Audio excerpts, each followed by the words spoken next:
खुशी का दिन नहीं हमारे लिए भी बहुत है, क्योंकि ये वही इंसान है जिनकी बदौलत बहन कुमारी मायावती 4 मुख्यमंत्री बने उत्तर प्रदेश की।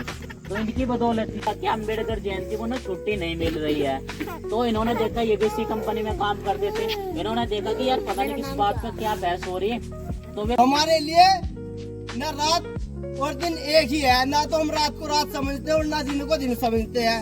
वो चाहे कोई सा भी दिन हो, कोई सा टाइम हो, हम अगर आज पढ़ते हैं तो बाबा साहब जी को पढ़ करके आगे बढ़ने की कोशिश कर रहे हैं। और सम्मानित साथियों, आप लोग सभी बाबा साहब जी को पढ़िए और अपने हक अधिकार जानिए। और मैं ज्यादा बात न करते हुए, क्योंकि आज का दिन जो है हमारे लिए कांसी राम साहब जी को महापरिनिर्वाण हुआ था और हम शोक सभा का भी है ये दिन। तो आज मैं ज्यादा बात नहीं करूंगा और आज का मैं अपना पूरा समय अपने आने वाले वक्त वो कर दो, सीधा कर लो, सम्मानित चप्पल साथियों, निकाल के आओ, माथा टेको, नमन करो। हम उम्र बहुत ही दुखदायक दिन है, क्योंकि आज ही के दिन माननीय कांसीराम साहब जी 9 अक्टूबर सन 2000 में हम सभी को इस दुनिया से अलविदा कह गए। चप्पल पहन लो। ये कांसीराम साहब जी हमारे रहबर, हमारे आदर्श, जिन्होंने हमें ज्योतिबा फुले से लेकर के बाबा साहेब, भगवान बुद्ध जी और संत शिरोमणि गुरु रविदास महाराज जी का मार्ग दिखाया। हमारे साहब कांसीराम साहब जी का आज के दिन महापरिनिर्वाण को ये प्राप्त हुए थे। इन्होंने हमें इस दुनिया के अंदर वो हर चीज दी जो बाबा साहब जी हमें देना चाहते थे। बाबा साहब जी सन 6 दिसंबर सन 1956 को चले गए थे हमारे बीच में से, लेकिन उसके बाद हमारे कांसीराम साहब जी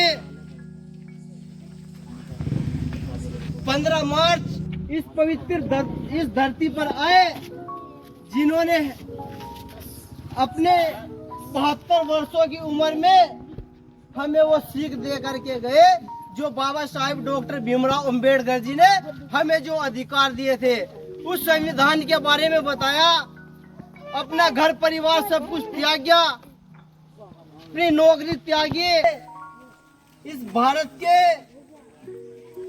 हर घर में जा करके बताया और समझाया कि बाबा साहब जी का ये मार्ग है। आप बाबा साहब जी को पढ़िए, अपने संतों गुरुओं महापुरुषों को पढ़िए, तब जा करके आपका उद्धार होगा। यही हमारे कांसीराम साहब जी है, जिन्होंने हमें आज मजबूत बनाने का काम किया और राजनीति सिखाई। क्योंकि बाबा साहब जी चाहते थे कि इस समाज का प्रत्येक नागरिक राजनीति करनी सीखे, क्योंकि राजनीति हमारे एक ऐसी शिक्षा है जो हम आगे बढ़ेंगे और अपने और आने वाले टाइम के लिए हम अपने हक अधिकारों को सुरक्षित रख सकते हैं। क्योंकि बाबा साहब जी ने संविधान के हर पेज पर राजनीतिक बात इसीलिए लिखी कि हमारे बच्चे, छोटे बड़े बुजुर्ग बाबा साहब जी को पढ़े और संविधान को पढ़े और अपने हक अधिकार पहचाने। हमारे हक अधिकार जो आज दूसरे लोग छीन रहे हैं, वे इसलिए छीन रहे हैं क्योंकि हमने अपने हक अधिकार कभी पढ़े नहीं और जाने नहीं। ये बात सच्चाई है। लेकिन आज हम साहब कांशीराम साहब जी की बदौलत जो अपने हक अधिकार जान रहे हैं और समझ रहे हैं, मैं देखता हूँ हमारे बीच में नहीं बदल सकता, लेकिन मैं मेहनत भी ना करूं तो ये मेरी गलती है, क्योंकि एक पानी समुद्र में पानी में एक पत्थर ही काफी होता है हलचल पैदा करने के लिए। तो सम्मानित साथियों, बहुत बहुत धन्यवाद आप आए। मैं अगले वक्तव्य को बुलाना चाहूंगा भीम आर्मी एकता मिशन सौरभ सिंह के प्रतिनिधि भीमसेन, वे आए और बाबा साहब और मान्यवर श्री कांशीराम को फूल अर्पित करें, उनके बारे में बताए। जय भीम साथियों।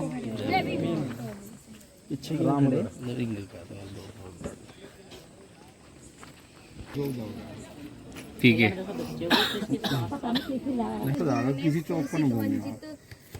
वर्गों की आवाज उठाने का कार्य किया। मान्यवर साहब कांशीराम जी ने अपना जीवन एक ऐसे समाज के लिए समर्पित कर दिया जिन्होंने अपने घर परिवार को छोड़कर अपने समाज में जागरूकता दिखाई। वो बाबा साहब के कार्यों पर चलने का काम किया। बहुत बढ़िया। क्योंकि मान्यवर श्री कांशीराम वो शख्स थे कि हम चाहकर भी उन्हें भूल नहीं सकते। समाज के लिए भोजन, समाज के लिए दबे कुचलों के लिए, सबके लिए भोजन, समाज के लिए। और 85% का नारा दिया, जितनी संख्या जिसकी बारी उतनी उससे उसकी हिस्सेदारी बारी। तो उन्होंने भोजन समाज के लिए बहुत धी बेटी बहन बेटी सबके लिए बहुत कुछ किया और भोजन समाज को एक नई राह दिखाई। हमारे आदर्श, हमारी पहचान है मान्यवर श्री कांशीराम साहब। सभी क्रांतिकारी जय भीम। ठीक है साथियों, आज हम यहाँ इकट्ठा हुए हैं 9 अक्टूबर 2025 में। आज मान्यवर कांशीराम जी के निर्माण दिवस पर हम नमन कर रहे हैं। तो सभी को सिर्फ मैं ज़्यादा नहीं कहूँगा साथियों, क्योंकि मुझे ज़्यादा इनके बारे में पता नहीं, जितना देखा है ना तो इतना ही बताऊँगा। यहाँ तो अपनी फैमिली, अपने परिवार है, यहाँ तो बोलने का हमें बच्चे को अधिकार है थोड़ा थोड़ा। नहीं सही बात। तो मैं कहूँगा कि कांशीराम वो योद्धा रहे हैं इस युग के। इस युग में हम भी है। मैं योद्धा रहे थे इस युग के कि उन्होंने हर चीज को, हर लड़के को, हर युवाओं को, हर माताओं बहनों को जागरूक किया। गांव गांव जाकर साइकिल पर यात्रा कर करके। अगर आज भी तुम लोग गंभीर से उनका चेहरा देखोगे तो उनके तरफ देख करके रोने का दिल उतरेगा। आज भी जो ये आज दुनिया में इतने हाथी खड़े हो रहे हैं, बाबा साहब और मान्यवर कांशीराम की बदौलत ही खड़े हो रहे हैं साथियों। जो महिला बोल लिए कहीं जा रही है, जो सब देन है ना, जो आज के समय में जितने साथी युग में बोल रहे हैं हर जगह जाकर, ये देन सिर्फ मान्यवर कांशीराम जी की है और उनके ऊपर हाथ था बाबा साहब जी का। तो मैं ज्यादा नहीं कहूँगा, बीत जाते हैं वो दिन, वो जमाने लौट कर नहीं आते साथियों। तो एकजुट रहो, सारे मिलकर रहो साथियों। सिर्फ मेरा ये निवेदन है। आज बहुत दुख की बात है, इस घड़ी को हम इस विषय को गंभीर रूप से याद करते हैं, पर एक बार चेहरा देखो मान्यवर कांशीराम जी का और देखिए उनकी तरफ कि वे कितने लड़े हैं अपने समाज के लोगों के लिए। तो ज़्यादा नहीं कहूँगा। जय भीम, जय भारत, जय संविधान। बहुत बहुत धन्यवाद। काले की जरूरत नहीं थी, तो हमारे लिए काला दिन था। मान्यवर श्री कांशीराम जी जो दुख भरा दिन है, जितना याद करे उतना और हृदय विदारक है, क्योंकि आज के इस दिन को भूला भी नहीं जा सकता और भूलने की कोशिश भी की जा सकती है, क्योंकि ये एक वो शख्स थी जिन्होंने मान्यवर साहब कांशीराम जी जिनका नाम था, जिन्होंने अपनी एक समाज को नई पहचान और नई रूपरेखा दी। अपनी वाणी शुरू करने से पहले संतों में संत परम संत शिरोमणि गुरु रविदास जी महाराज जी के चरणों में कोटि कोटि नमन करता हूँ और नमन करता हूँ नारी के मुक्तिदाता, इस शोषित वंचित वर्ग और महिला को एक अलग रूप से संविधान के दायरे में हर हक अधिकार देने का काम करने वाले बाबा साहब अम्बेडकर, इनको भी अपना श्रद्धा सुमन अर्पित करता हूँ और उनको भी अपने श्रद्धा सुमन अर्पित करता हूँ। और अंत में करता हूँ श्रद्धा सुमन अर्पित इस शोषित वंचित वर्ग सोई हुई कौम को नई रूपरेखा देने वाले और राजनीतिक मंच पर एक अलग मंच देने वाले माननीय साहब काशीराम जी को अपना श्रद्धा सुमन, जिनका आज हम 19वां महापरिनिर्वाण दिवस मना रहे हैं। बच्चों, वो बेटा चुप। साथियों, आज एक दुख की घड़ी है, क्योंकि हमने कभी किसी भगवान को नहीं देखा, ना हमारे पूर्वजों ने देखा होगा।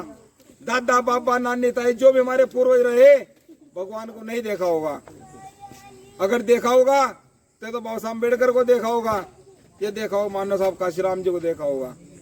क्योंकि ये आज के युग परिवर्तन नहीं है, और युग परिवर्तन के साथ साथ में हमारे हक अधिकार दिलाने वाले रहे हैं।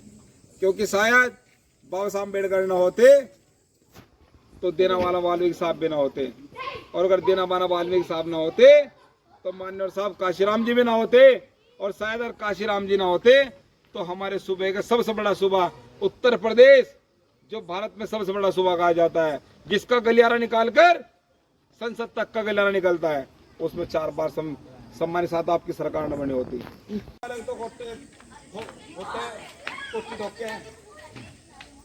और पैरों के नीचे जमीन में फिर तो हम उड़े वो, लेकिन पता नहीं कहाँ हमारा जीवन व्यक्तित्व होता, कहाँ हम मिलते। तो बहुत बहुत धन्यवाद। तो मैं बुलाना चाहूँगा ग्राम प्रधान जी को, बिट्टू भाई को, वे आए।